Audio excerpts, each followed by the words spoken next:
Where did he come from? Name? He said it was Thor?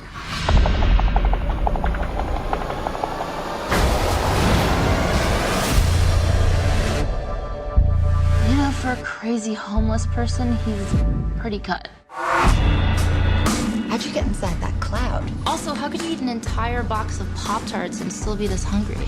This drink, I like it. Another!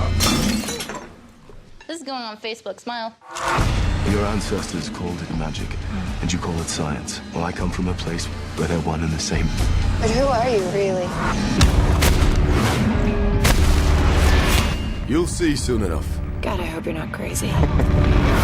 Thor, the god of thunder. The hunter from the future. That's Gore. Hey. No, that's your dumbass. Oh, is it Gore? I knew it was some other or. Yeah, that's your dumbass. I still have it nicely displayed on my VHS shelf. Because that's the only way anyone's ever going to see it. Hey, you must kneel and pay tribute to the god of thunder. Oh, really? I must kneel and pay tribute to Cyrus's ass? That's the only thunder I've been hearing lately. It's like I'm the gassy one here. We're not going to be telling anybody that anything new here because this got released, in Australia first? Yeah, Australia. Yeah, which I'm pretty like upset about. Ago? What the fuck? I mean, they're taking our American folklore. First they take our jobs, then they take our American folklore, which actually came from the Norse, from the Scandinavian What? people. No. They're talking about Thor. Thor's right up there with good American folklore like Johnny Appleseed and Santa Claus. Yeah, That's right. Thor is as American as tacos and pizza.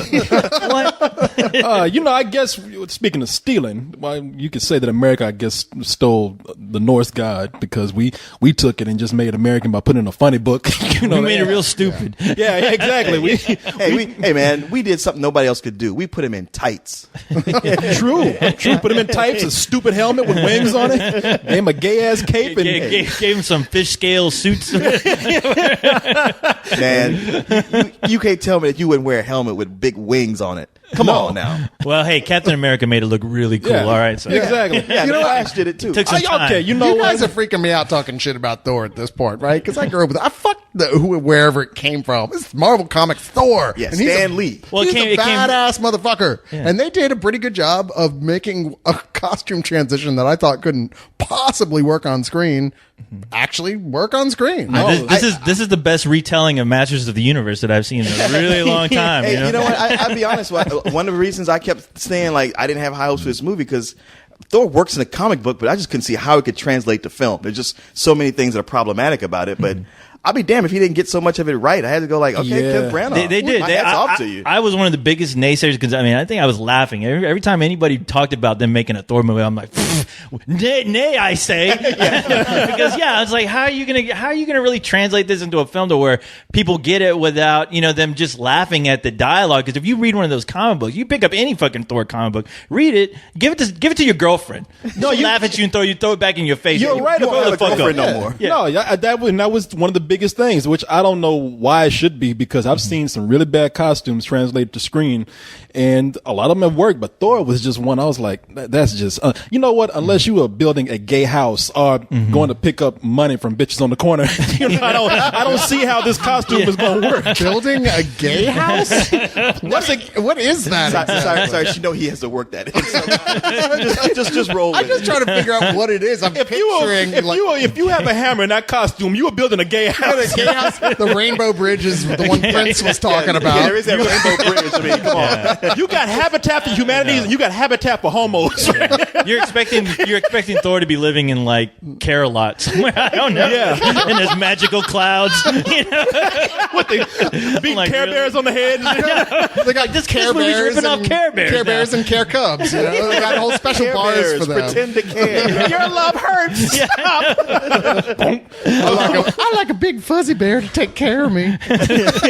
One thing that did have me hopeful is Corey, you talk about the dialogue, everything is thee and thou, this kind of pseudo Shakespearean kind of speak, but the fact that they got Kenneth Branagh, who is the Shakespeare guy, I was like, all right, if there's one person who could pull this off or knows this kind of material, how to make actors say this stuff and be believable, make you not laugh, he's going to be the guy. Oh yeah, no, Kenneth Branagh, he's known for bringing a lot of Shakespeare to the cinema. One of the things that he impressed me with the most is Hamlet, where he did To Be and Not to Be speech. And my ass actually watched that for about a guy on screen for about 10 minutes because it's Kenneth Branagh. Well, hell, Frankenstein the movie's 4 hours too? long. Shut up. You can't get them all right. Oh, I'm sorry. We have to forget he did that movie. Sorry about that, guys. Frankenstein is right. That's what it took to make that fucking movie. but you know, and to sum this up, I mean, people. We're not talking about the Norse god. We're talking about the Marvel comic book. The superhero. Yeah, the superhero. Marvel decided to take a god and mix it in with Iron Man and the Hulk. And, you know, back then, during the golden age of comics, they were able to get away with a lot of that stuff. It was a crazy time of why the fuck not do it? Crazy time of a lot of drugs. Just say, we got to draw something. Look how much great stuff came out of that crazy time, you know? It's like, wow, and we look back, it's been so long now that it doesn't seem as crazy anymore. And I'm kind of like, even though, you know, God knows Leanne and I, we talked on Leog about this like years ago, even when they first announced this, going, there's just no fucking way they're going to be able to translate this. But you know what? I think the thing is like, taken out of the context of a comic book. Like if you didn't even know this was a comic book, you never heard of the Thor comic book, and you just watch this, you probably would indeed have some problems with the way things develop. I mean, there's plot stuff that happens so fast that you're like, wait, why would these characters wouldn't do that? But in the context of the character and his origin story and a translation of the comic, it's as good a job as you can make. That's very I true. can't imagine anybody could have done something. Yeah. Like the first hour of this film, I was going, wow, they're making this work. Okay. Yeah. See, today with our comics, I mean, not all of them, but today, especially with some of our bigger distributors out there, the bigger studios, they want to make the comic characters more complex, bring them more into the real world. And looking at Thor, I was like, I just don't see how the fuck they gonna do this at all. Because Thor has always seemed stupid to me. I mean, but they did it somehow. And we could give you a complex plot summary here, but it's real simple. You have a warrior from another realm who's an asshole. Another realm, another dimension. Talk from another dimension, talking shit too much to his dad. His dad, all right, I had enough of this. I banish thee to Earth. Now, daddy takes his powers away so he can go around trying to act all badass and embarrass himself. And he begins to realize the error of his ways when he starts to see some of that good Earth ass. I mean, really, because nothing changes his mind about anything until it's like... Specifically Natalie Portman. I better quit acting like an ass if I want to get laid by this chick. Natalie Portman putting herself in a horn of plenty the way she did in front of him there. Like, you can have me anytime you want. Right from the bat. That would be enough to convince me of anything. Thor immediately said, "You are the maiden who did the Black Swan." Oh my God! He can bust out his autograph pen and everything. His pen. May I hang out with thee and she learn was so from into thee. Thor, but I mean, Natalie Portman didn't waste no time falling for that. Before he hit the ground, she was out there because he falls to Earth, literally falls from the sky to Earth. She was out there with her hands wide open, ready to catch his big ass. Come on! Now, to be fair, he is like almost 7 feet tall, blonde, nothing but muscle, and not just Natalie Portman, but I would say every woman in the theater we saw it in was doing the same thing. Yeah, they were all falling out. Yeah, they're all having the vapors, you know. I mean, seriously, and chivalrous as hell. His whole thing is like, "Yes, my lady." You know, the chick next to me gave birth. I know. And even though they make Natalie Portman a very strong character, she's obviously super smart. She's a scientist. She really knows what she's doing. You never think, wow, she's just an idiot. Nobody could begrudge her, like, just falling, like, getting weak in the knees for this guy. You're like, in that situation almost, I mean, if it was reversed and I was some dude scientist out there and Thor was like a hot blonde chick like that, I would totally. If it was Thor. But be honest, if it was Thor, if it was Chris Hemsworth, you'd have done the same I thing. still would have done the same thing. I suck your dick for $1. No. Would you be screaming, "It's raining men, hallelujah"? I'm gonna go on that rainbow bridge with you, Thor. Damn. Now, where's that thunder stick of yours? I'm gonna be all Thor when this is over. Shit, Thor, when he came down that light beam, Thor would have been talking about reverse this shit. Reverse. Put me back in, Dad. I'm sorry, please. I won't talk shit no more. Get this motherfucker off me. Please don't throw me that pride. I'd break for Cyrus. But yeah, there's a lot that they bring in that takes away from Norse folklore itself, with all the major figures here being represented by very capable actors.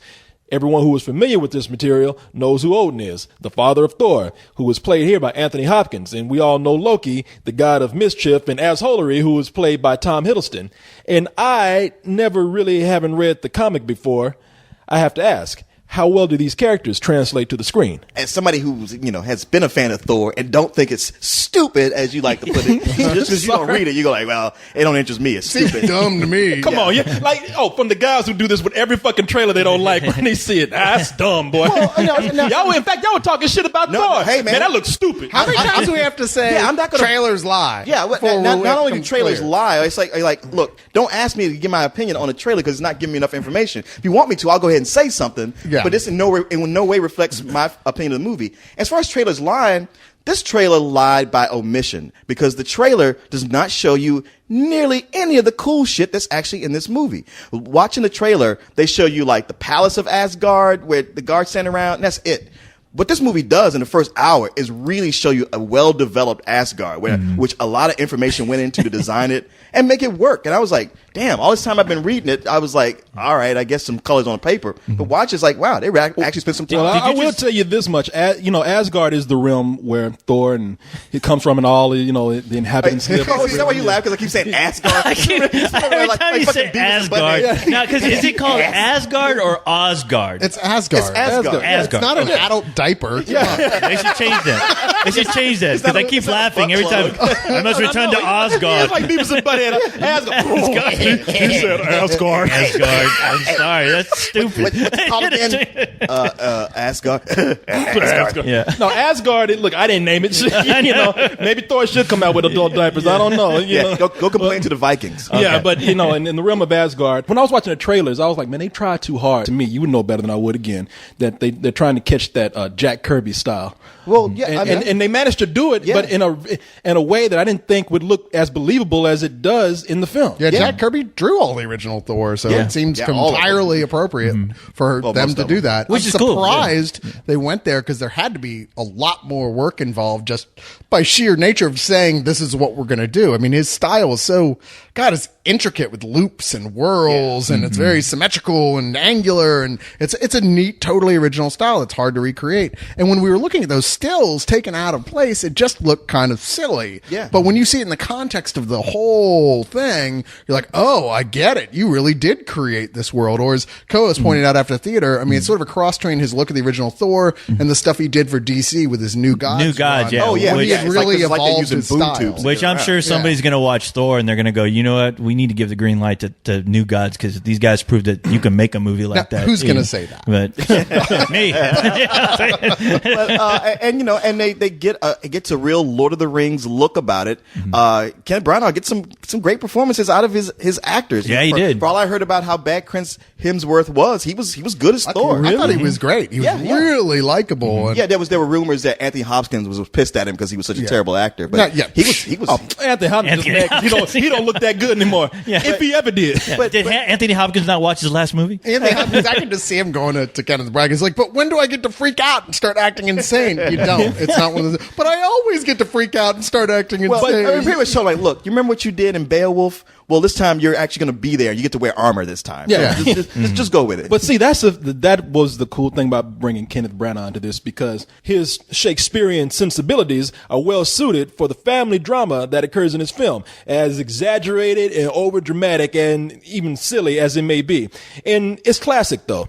A king has two sons. One is destined to take the throne while the other becomes treacherously jealous. Rather than like Loki in the comics is always very Thor. This Loki, he's not quite evil. It's like you can kind of see things from his side. He's kind of like Jan Brady, where he's just Thor. You can totally see why she threw that football on Brooke. Oh yeah, Exactly. If you are, let me just say, if you are adopted, maybe you don't want to go see this movie because it's not gonna make you feel any better when you find out. He's Thor's stepbrother in the comics, as it was, and they find a good way to you're right, take out that and actually make a sympathetic villain, which is, let's face it, the best kind. Yep. A villain that you're like, okay, I understand, but there's that point when you should have just hugged it out, and that would have been the end of it. That's true, but it went too far. But it wouldn't work. You wouldn't have the drama if they did that, because I mean, it is a story of a king who has two sons. One son thinks that, oh, you love this guy more than me. I'm never going to be a king, so I got to show you just how good I am by destroying the whole fucking planet. See, Dad? Who was the actor who played Loki?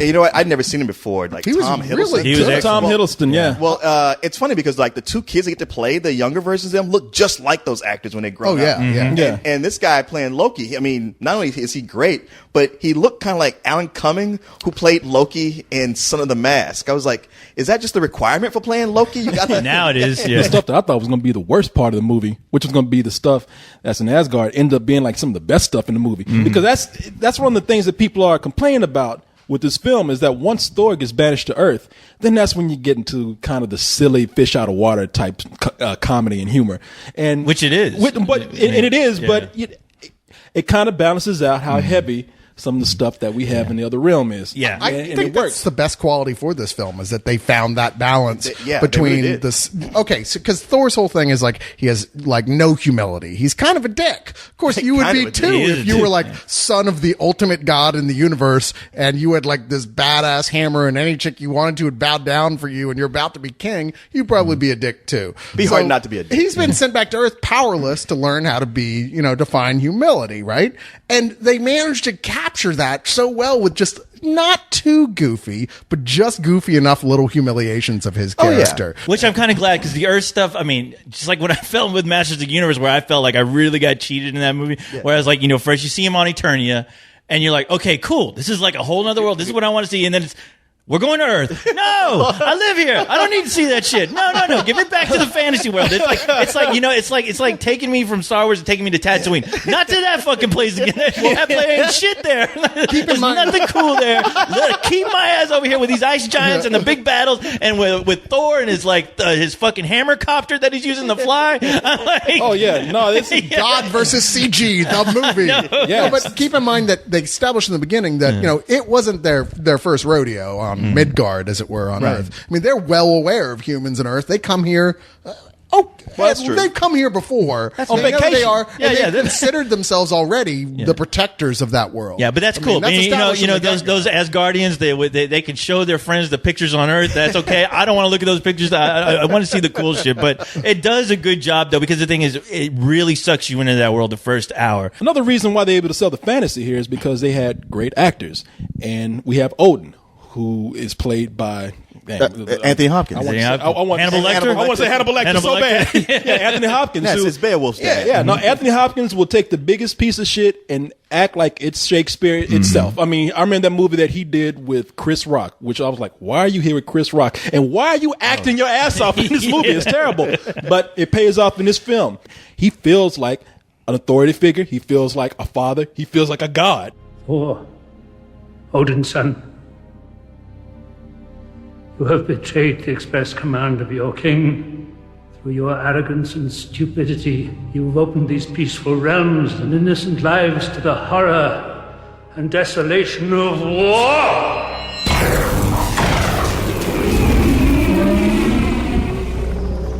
You are unworthy of these realms, unworthy of your title. You're unworthy. I now take from you your power. In the name of my father and his father before, I Odin, your father, cast you out! When he says, there's a point where he told Loki, he's like, shut up. And I was just like, I'll shut up. I know. Yes, sir. Yeah, he was good. He actually toned it down to where it worked, and it made me like go, all right, you are an actor. Good for you. Yeah, he's not just chewing scenery. Yeah, when he blows up like that. and feel you it. know what he has? They gave him every fucking device to do that. They got him in a gold suit, fucking dressing up like a 3 costume changes. I mean, yeah, he could have gone on the deep end. Even if it is a total like obvious plot device to take him out of the whole middle of the film, just so the film can happen. Even though I did want to hear him go, I want to kill these motherfucking ice giants.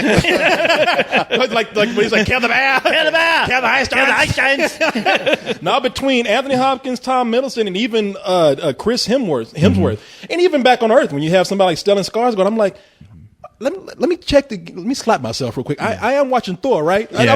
I'm not watching PBS, right? All of them were. It is odd to have all those actors in, and Stellan Skarsgård, which I thought, oh, he's just going to sleepwalk through this collected check. But it's like, no, he actually was good in it. Yeah, I thought they were all good, with the exception of the chick that won the award for recently, which was Natalie Portman. Which You I have thought to, she wasn't good in this? I thought, you know what? I thought she was good, but there's nothing about her character that made me really interested in her. I don't know. Honestly, I guess there's not much to her. yeah, there do was. that. There really wasn't. You know, I have to agree with you there. She's a straight scientist. Kat Dennings is this comedy relief. You know, Those two almost could have been the same character. And see, to be honest. that is the problem with coming off of an Oscar-winning performance in a movie like this. In the film, she plays a scientist named Jane Foster who discovers an Einsteinian Rosenbridge that connects Earth to Thor's dimension, and that's about as much depth as we get from her, other than she's really head over heels for Thor. I mean, I'm sure when she made Thor and signed up to do it, she didn't even know she was hey, going you to win. guys, Yeah, slow you're down, right. slow down. Thor is not your highness. And Thor ain't a movie like you see her and you're like, wow, how could you do this piece of shit? No, I'm not saying it's like that. No, I'm just saying, I'm more at the writing of that character. And unfortunately, it has her in the shadow of Black Swan. So you look at that in like two different lights. I mean, you look Yeah, at and it's like, not her fault. And I'm not saying it's not her fault. It's just you see what she did in Black Swan. But and I guarantee you, people going in there are going to look at Natalie Portman going, you know, she was like okay, but almost kind of forgettable. You know what it was? She was. You feel like she's wasted. She feel like she's good enough actress where she should have been given more to do. No, you that's guys it. are right. They should have wrote some dance scenes in there for her. Yes. I can't imagine her anybody doing more with the role that was written than what she did. I mean, I think it's ridiculous to criticize her performance. I mean, she did a great job with a very little amount to do. Well, he didn't criticize her performance. No, I'm not criticizing I the know, performance. I'm just saying you're criticizing like her part. How part, fleshed out yes. it was. I mean, you really That bought character. the chemistry between her and Chris Hemsworth. Yeah, I know I did. We didn't. I can't agree with that. I mean, Yeah. you know, to make it like one of the great loves of all time, yeah, it's too short. It's not fleshed out enough. But for them to have the chemistry, I completely bought that. But at the same time, you gotta, you know, you think about how many things are going on, how many pieces are on the chessboard. You flesh her role out, and then suddenly the movie's just too top. But let me say, it's a minor complaint. It is a minor complaint. I mean, just because you're right. After seeing her in something like Black Swan, I mean, I'm sure people are going to think, I mean, it probably should have been made better, but that's not her fault. That's not the director's fault. That's just the timing of these movies. It's the writing in the film. Yeah. And see, I wish you guys had seen Your Highness because Thor is Black Swan compared to Your Highness. Okay. well, and the reason I think some of the things that Natalie Portman did allow for another actor in the movie is Chris Hemsworth. Yeah. I mean, the reason why Thor works so well, if he was just Thor the God, he would be someone that would be a very two-dimensional character, and we would care nothing about. I'm criticizing all this stuff that's on Earth, but it's on Earth where we get to see Thor become a human, and we need to see him as a human. Yeah. And a lot of that stuff, whether it be him cozying up to Natalie Portman, or whether it be Natalie Portman running his ass over with her car. I mean, we get those comedic moments. We get those human moments. We get human moments with him and Stellan Skarsgård where they're just having a beer together. Yeah. And it's like, okay, this is what is making me like Thor. I mean, I love the stuff that's happening on Asgard, whatever. But it's these little scenes here on Earth with everyone that is bringing more of the humanity to the story. It makes you not bored with the Earth scenes, because otherwise it would be real easy to be that way, to go, oh, can we get back to it? But it's like, you know what? These are working too. It's a good balance. They quickly set up a sense of camaraderie and fun and even goofiness, just enough. Yeah. Not enough to make him look like a complete idiot, but enough where a guy who used to be one of the most powerful being in the universe is suddenly human and he's tripping over his own feet. Yeah. No, well, they could have made a movie that was too heavy. They managed to be able to capture it just right. Even when Thor's allies come down to Earth to save him, we won't say anything, but there's some funny lines that when the S.H.I.E.L.D. guys have to call in what they see with these guys parading down the streets in their armors and boots and weapons. It's a hilarious line. Well, what made me laugh was the sense of humor about that was something like, I would normally lean over to you and make a joke about that. Yeah. They did it in the film. And you know what? It's funny because I knew you would do that, because I leaned over to look at you at that line, and you were rolled over in your seat laughing, man.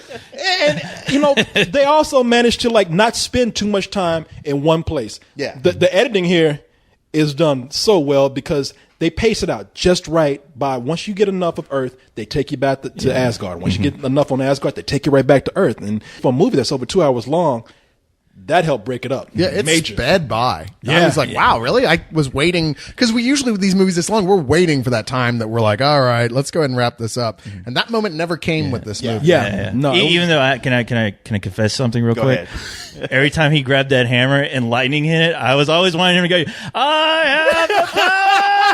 and I was screaming that in my head the entire time. I knew when I was looking at Asgard, I was like, co-host is up here seeing Eternia. He is in Eternia right now. He is not in Asgard. There's like this weird circle of like disdain for geeky stuff going here. Like Corey disdains Leon and I for liking the whole Thor to begin with, and we're disdaining co-host. We're going to Eternia and fucking He-Man. Where's Like, are Orko? you serious? Fucking He-Man. Hey, man, you know what? I'm right there with them. Watching Thor just gave me hope for that new He-Man movie. I know. It goes full circle. Yeah, It's you're a right. circle. You keep on with that hope. I will.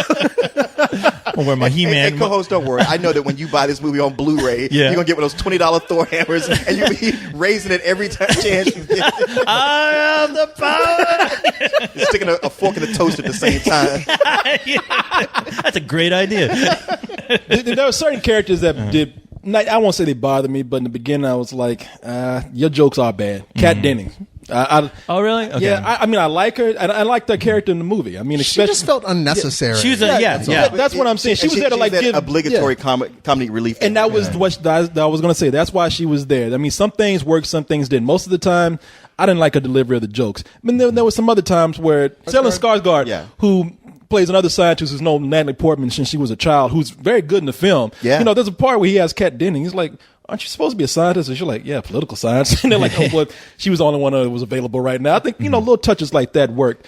But near the end of the movie, it felt really rushed outside of just the romance between Thor and Natalie Portman, too. I mean, they pretty much pull a literal deus ex machina at the end where, you know, I won't say what happened, but it was like, I'm about to die. Somebody waves their hand. It's like, Although I totally see what you mean, the Deus Ex Machina, I mean, by definition, is something that's completely inorganic to the plot. Like, God comes out of nowhere and changes the story. And that is not even slightly what happened here. I mean, it was, if there's a complaint to be made about what happened, it's just that it was inevitable this was the way it was going to end up happening. I mean, the moment he landed on Earth, I was like, okay, clearly this is the only way that he's going to end up getting his power back and becoming, you know, badass Norse god again. And part of the reason you say that, part of it is because you know story science, like that's the way these things work. Yeah, exactly. But also there's hints that things were kind of put in place to happen this way. Sure. I don't want to say how that happened, but there's certain just hints throughout that's like, no, somebody knew it was going to go down like this. It was always part of the plan. To paraphrase Renee Russo, who plays Odin's wife in the film, at one point she says something along the lines of, Odin's a scheming motherfucker. He knows what he's doing. Don't question one eye. And, you know, some of the action works really well, and some of it, especially like you get your climax actions, they're okay. It's like, you don't leave going like, that sucked, but you don't get the full, you know, everything you wanted. It doesn't build to the huge thing you expect. Right. But at the same time, I gotta say, I like the movie a lot. And I give it points for like all the different attacks that Thor has. They did them all. Everything I think he does with that hammer, I'm like, yeah, but he didn't he just did it. The hammercopter? I was glad to see that. The hammercopter, the bringing down lightning, the throwing it through several, trolls and having it come back to him. See, that was one of those things like Iron Man. Like the best fight in the movie is one of the first fights in the movie, which is him versus the Frost Giants, which is a bad, whether or not they were overly CG, which whatever. It's still it's really. Asgard. What you gonna do? It's still really cool what they do with Thor in that fight. You're like, nobody can touch this guy. Holy shit! No, the main threat in the movie are the as far as like your major threat in the film are the Frost Giants, and I didn't have a problem with that. I was like, look, this whole place looks like CG, and I know it is. And sometimes you just you can't look at CG that hard and say, oh, this is fake. Yeah, it's fucking fake. I mean, we know that. It's how cool you make it looks. Yeah, and you're right. If they can keep the action going, and they can actually make a lot of the action, a lot of the creatures, and do it with good characters. I don't know anything about Thor. Read a couple of books, put it down, said this is dumb.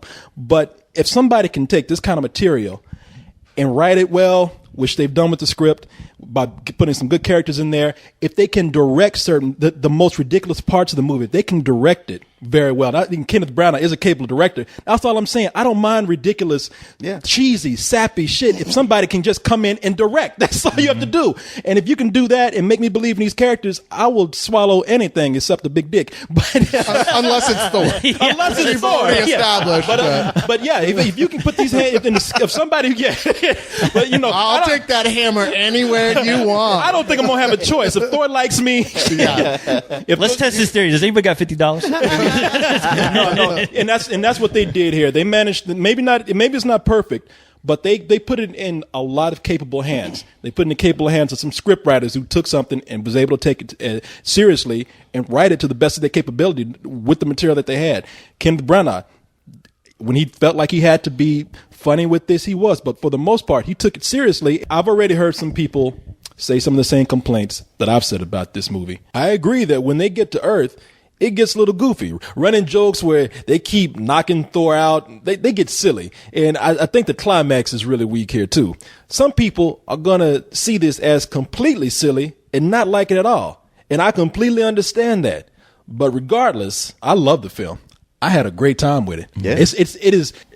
I would give it a low full price just for the problems that it has in there. But I mean, just alone, I could see this about 2 more times in the summer. This is the kind of movie where this reminds me of Spielberg when he directed fantasy during my time when he was coming up, during that old golden age of Spielberg and George Lucas. Yeah. When they were able to take fantasy and mix it in with real world stuff, and you believed it for that minute, you know.